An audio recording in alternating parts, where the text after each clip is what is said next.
కానీ నీ మీద వెయిట్ లేదు, అందరం ఉంటే బాగుంటుంది అని. డైరెక్టర్ గారు రాలేకపోయారు, ఈరోజే సెన్సార్ అన్నమాట, అక్కడ కేరళలో ఉన్నారు, అందువల్ల రాలేకపోయారు.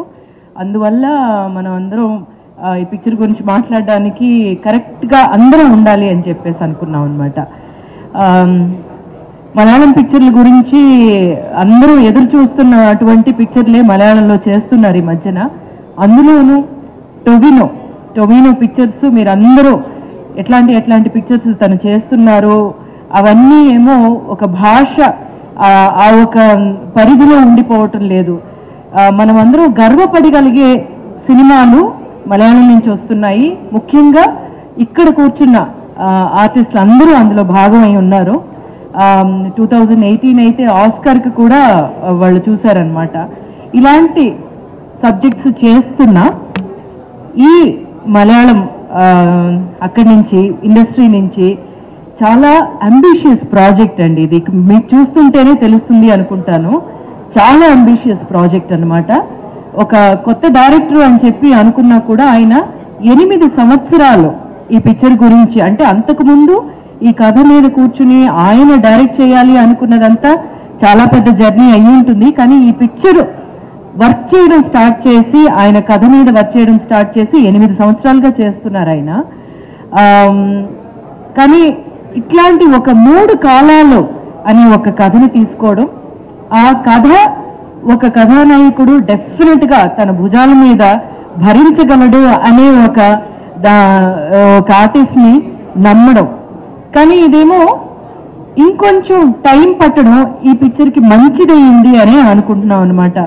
ఎందుకంటే టొవినో ఈ లోపలేమో మిన్నెల మురళి చేశారు, 2018 చేశారు. ఇలాగా చేసిన తర్వాత ఈ ARM అజయ్ అంటే రెండాం మోషణం, మలయాళంలోనేమో అది మీకు అందరికీనేమో ఇది తెలుగులో చెప్పాలంటే అజయ్ గాడి 2వ దొంగతనం. సో ఈ టైటిల్లోనే తెలిసిపోతుంది కదా, ఏదో కథ చాలా ఇంట్రెస్టింగ్ గా ఉంటుంది. అదేంటి అయితే మొదటి దొంగతనం ఏమిటి, 2వ దొంగతనం మాత్రమే చెప్పడం ఏంటి, దీంతో మానేస్తాడా, ఇది అదనమాట. ఈ 3 క్యారెక్టర్స్ మీరు చూసారంటే తనే చేశాడా అనే ఒక విధంగా ఆశ్చర్యపోయేటట్టు అన్నమాట. యాక్చువల్గా డిజైన్ చేసింది అంటే రూపం మాత్రమే కాదు, ఒక్కొక్క క్యారెక్టరైజేషన్ అన్నమాట. ఆ క్యారెక్టర్ కథ జరుగుతున్న కాలం వేరే అయినా సరే ఆ క్యారెక్టర్ తత్వం ఉంది కదా, అది చాలా చాలా డిఫరెంట్ అనమాట. అంత ఎంటర్టైనింగ్ గానే ఉంటుంది, మనల్నేమో అలరించే క్యారెక్టరైజేషన్స్ ఉన్నాయి అందులో. యాక్చువల్గా చూసుకుంటే అజయన్ క్యారెక్టర్ ఏమో చాలా పాపం. ఈ అజయన్ క్యారెక్టర్ అనమాట నా కొడుకు, ఓకేనా. కానీ ఇదే మన టొవినో చేసిన ఇంకొక క్యారెక్టర్ మా నాన్న, అలాగే ఇంకొక టొవినో మా తాత. సో కథ చూడండి అట్లా వస్తుందన్నమాట. నేను మా నాన్నని ఎంతో ఇష్టపడి, నా కళ్ళ ముందే కొన్ని విషయాలు జరుగుతాయి చిన్నపిల్లగా ఉన్నప్పుడు. అందువల్ల ఈ మదర్ క్యారెక్టర్ ఎట్లాగా తయారవుతుంది, తిన క్యారెక్టర్ ఎలాగా వీటినన్నిటినీ సహించుకుంటూ తన కొడుకుని ఎలా పెంచింది, తన కొడుకు ఎలా ఉండాలి అనుకుంటూ ఈ అజయన్ని పెంచుతున్నాను అనమాట. సో అజయన్ పాపం యాక్చువల్గా ఈ 3 క్యారెక్టర్లోని. సో ఇలాంటి ఒక కథ వినగానే నేను అనుకున్నాను, బా ఇంత మంచి కథ ఒక్క భాగంలో చెప్పగలరా అంటే, ముందేమో 2 భాగాలు అది ఇది అన్నారు, కానీ చాలా చాలా చాలా ఇంట్రెస్టింగ్గా ఈ కథ వెళ్ళడానికి అంత ఉందన్నమాట. సో ఈ 3 క్యారెక్టర్స్ కోసం టొవినో తను తానే ఎట్లా తయారు చేసుకున్నాడు, కళరిపయట్టు అనే ఒక ఇది ఉంది కదా, దాన్ని ఎంత తను నేర్చుకున్నాడు, ప్రాక్టీస్ చేశారు. ఆయన మాత్రమే కాదు, ఇందులో చేసిన చాలామంది ఆర్టిస్టులు ప్రాక్టీస్ చేసి చాలా పర్ఫెక్షనిస్ట్ అనమాట. జితిన్ ఇక్కడ లేరు, ఒక్కొక్క విషయం జితిన్, సినిమాటోగ్రాఫర్ జోమోన్, సుజిత్ ఏమో రైటర్ అండి. వీళ్ళందరూ తర్వాత చాలా ఉన్నారు డైరెక్షన్ డిపార్ట్మెంట్ సైడ్ను కూడా. ఒక ఇంత పెద్ద కథ అనుకుంటున్నాం కదా, కానీ చాలా ఈజీగా చేసేసినట్టు చేశారు. అలా చేయడానికి కారణం ఏంటంటే వాళ్ళు చేసిన హోంవర్క్ అనమాట. అక్కడ ఏ కన్ఫ్యూజను లేదు. షూటింగ్కి వెళ్ళామంటే మన భాగం మనం కరెక్ట్గా చేస్తే చాలు, వాళ్ళు చాలా క్లియర్గా ఉన్నారు అనేది. ఇక్కడ మీరు చూస్తున్న visuals, it is not even 0.1% అనమాట పిక్చర్లో ఉండే విజువల్స్. ఇలాంటి ఒక అంబిషియస్ ఫిల్ము, ఇలాంటి ఒక గొప్ప ఫిల్మ్ ఇందులోనూ ఈ కథలన్నీ మనకి తీసుకురావడం అనేది తెలుగులోనూ మాత్రమే కాదు, అందరికీ ఇది చాలా ఎంటర్టైనింగ్ ఫిల్మ్ అనమాట. అంత కామెడీ ఉంటుంది అందులోని. నాకు చాలా చాలా ఇష్టమైన క్యారెక్టర్ ఏంటంటే ఆ మణియన్ క్యారెక్టర్ అనమాట. ఎవరంటే మా నాన్నగారు. నాన్నగారు అంటే అందరికీ ఇష్టం అన్నట్టు చాలా చాలా ఎంటర్టైనింగ్గా ఉంటుంది. అందులో యాక్ట్ చేసిన మిగతా యాక్టర్స్ అందరూ చూస్తుంటే వాళ్ళ బాగా, Aishwarya Rajesh of course she does justice to any character she takes up. And Kriti, my dear Kriti ఎంత అందంగా ఉంది. అది మాత్రమే కాదు, తన పాత్ర ద్వారా జరిగే విషయాలు చాలా ఉంటాయి. అలాగే హరీష్ గారి క్యారెక్టర్ ఏమో చాలా రఫ్గా ఉంటాను మిగతా పిక్చర్లో అంటారు ఆయన, కానీ ఈ పిక్చర్లో చాలా సాఫ్ట్గా ఉంటాను అంటున్నారు. ఆయన ఎంత సాఫ్టే, మామూలుగా చూసుకుంటుంటే ఎట్లాగా ఆయన సినిమాల్లో ఆయన చేత రఫ్ క్యారెక్టర్స్ చేయిస్తున్నారు అనిపిస్తుంది. వీటికి అన్నిటికంటేనండి ఇది ఒక వర్క్ ఆఫ్ ఆర్ట్ అనే మనం చాలా గర్వంగా చెప్పుకోగలిగే ఒక ఫిల్మ్ అనమాట. It's a work of art. It's not just one movie, ఒక కమర్షియల్ ఫిల్మ్ అనేది కాదు.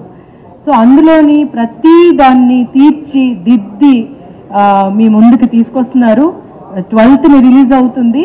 ముఖ్యంగా నేను 3Dలో కొన్ని పిక్చర్స్ మనం చిన్నప్పుడు చూసుంటాము. అంటే మా చిన్నప్పుడు మేము చూసిన పిక్చర్లు మీరు అందరూ పుట్టుంటారు. అంటే టొవినో అప్పటికేమో పుట్టలేదు అన్నాడు అనమాట. మై డియర్ కుట్టి చాతానని ఒక పిక్చర్ వచ్చింది కదా ఆ టైంకి. బట్ కొన్ని పిక్చర్లు మాత్రమే 3D కోసం చేయగలిగే ఒక కథలు ఉంటాయి. అలాంటి కథ ఈ పిక్చర్ అన్నమాట. So it's not just for one more ఒక ఆస్పెక్ట్ ఉంటుంది. 3D ఉంటే అదొక అట్రాక్షన్, అలా కాదు. సో 3Dలో చెయ్యడమే ఈ కథకి మనం చాలా చాలా జస్టిస్ చేసినట్టు ఉంటుంది అనేది. ఇంకా చాలా ట్రై చేయాలనుకున్నారు యాక్చువల్గా జితిన్ అయితే. చాలా విషయాలు ఇప్పుడేమో తెలుగులో మనం పిక్చరు రిలీజ్ చేస్తున్నప్పుడు ఏఐ ఉపయోగించి మీ లిప్ మూమెంట్ కూడా తెలుగుకి అనువైనట్టు నేను చేయగలను మేడం చెప్పేసి అన్నారు. కానీ యాక్చువల్గా ఆలోచిస్తే ఎంత బాగుండేది అనిపించింది అనమాట. సో అంటే మనకి ఒక మలయాళం పిక్చర్కి తెలుగు డబ్బింగ్ చేసినట్టు కాకుండా లిప్ మూవ్మెంట్ కూడా, అంటే మా వాయిస్ ముందు రికార్డ్ చేసేసి దానికి తగినట్టు లిప్ మూవ్మెంట్ని సింగ్ చేసి చేద్దామని చెప్పి అనుకున్నారు. సో జిత్నేమో అట్లా ఆలోచించే ఒక director. It's a wonderful experience. ఎప్పుడు మలయాళం పిక్చర్కి నాకేమో బేస్ పడిందే యాజ్ అన్ యాక్టర్ ఏమో మలయాళమే అని ఎప్పుడు చెప్తూ ఉంటాను కదా. మలయాళం డైరెక్టర్స్ పిలిస్తే స్టోరీస్ని విన్నప్పుడు వెంటనే నేను ఒప్పుకోవడానికి కారణం ఏంటంటే వాళ్ళ స్ట్రాంగ్ స్టోరీ టెల్లింగ్. సో ఆ స్ట్రాంగ్ స్టోరీ టెల్లింగ్ ఉన్న ఈ పిక్చరు, అందులోనే మీకు అందరికీ అప్పుడే ఇంతకుముందే ఈ పిక్చర్లో రాకముందే నచ్చేసిన స్టార్స్ యాక్టర్స్ ఉన్నారు. అంతా ఇంత కష్టపడలేదన్నమాట టొవినో యాక్చువల్గా ఈ పిక్చర్ కోసం. అండ్ అవన్నీ చాలా ఈజీగా చేసినట్టు చెప్తూ ఉంటారు కానీ but it will be a milestone for his career యాక్చువల్గా చెప్పాలంటే.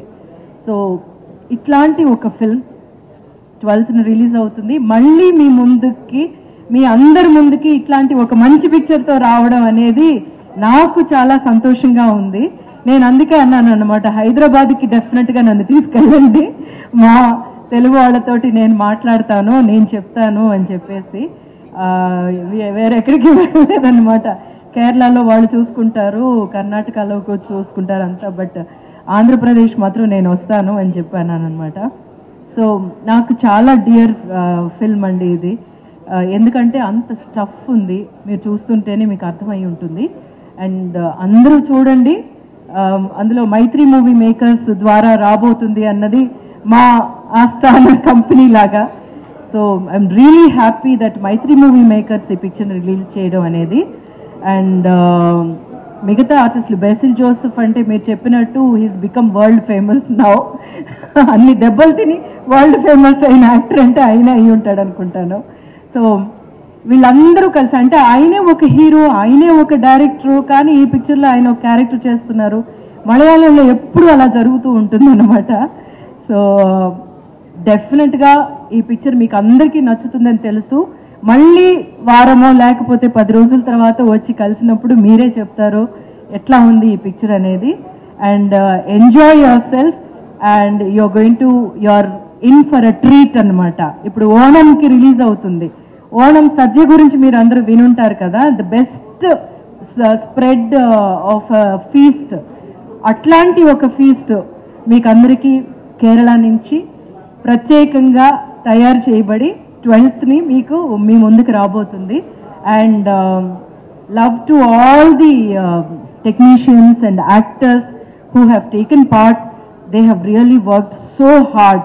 I know how difficult it was because మేము షూట్ చేసిన లొకేషన్స్లోని వైర్లు ఏమీ తెలియకూడదు, అంటే మాకు చాలా పెద్ద లొకేషన్ కావాలన్నమాట. ఆ ఊరే వీళ్ళు క్రియేట్ చేశారు.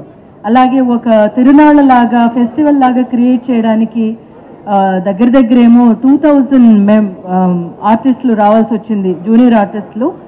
నాకు తెలిసి ఒక 15 రోజులు వాళ్ళందరూ తీసుకొచ్చి పొద్దున్నొచ్చి రాత్రి వచ్చి పొద్దున వెళ్ళేవాళ్ళు అనమాట. ఇదంతా ఒక మలయాళం పిక్చర్లో చేయగలరా అని చెప్పి అనుకుంటే వాళ్ళు చేయగలిగింది చాలా పెద్ద విషయం. అందులో ఒకటి ఉన్నది ఏంటంటే ఈ స్టోరీని మనం బాగా తీసుకెళ్ళాలి అనే ఒకే ఒక్క ఆలోచన అనమాట.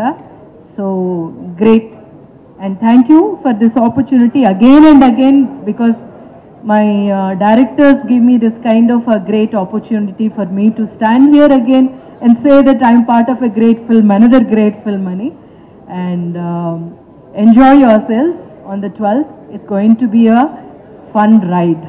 Thank you, Andy. Super.